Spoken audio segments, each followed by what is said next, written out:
Ahoj všichni. Tohle je Nela, tedy já. Vítejte na mém vlogu z Formula One Shanghai Grand Prix.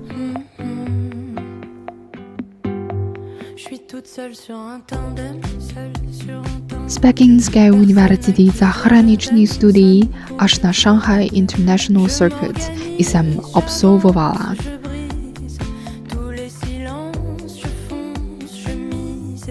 13 hodin vlakem a 40 stanic metra.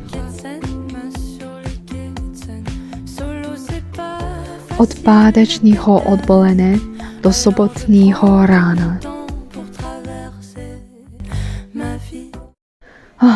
Nakonec.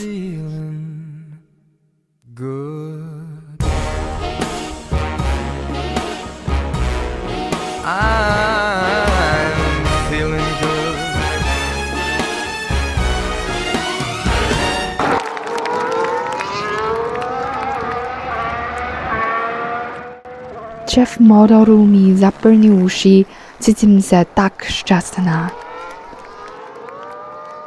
Ptala jsem se kamarád, tohle je nebe? V paddoku pořád něco děje.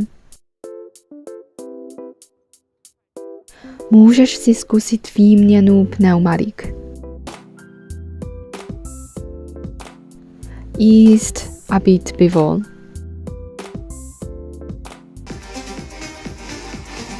Tancovat. Nakupovat je moc drahý.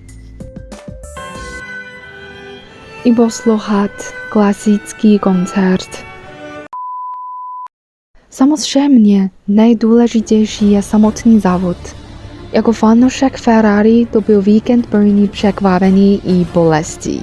Lewis vyhrál sprint, vytvořil nový záznam skladeb, ale v neděli jsme nezískali ani bod.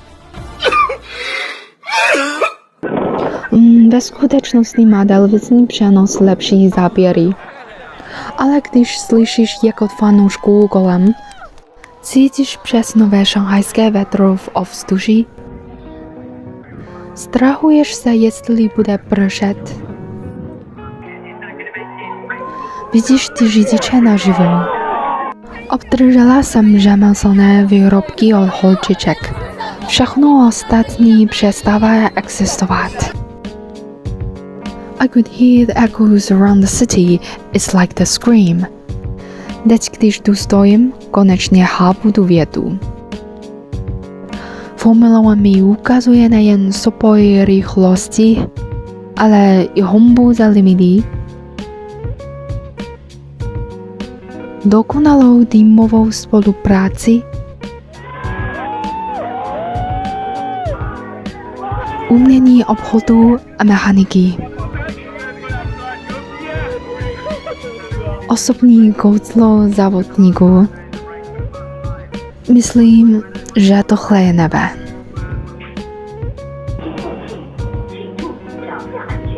Shanghai, uvidíme se příští rok.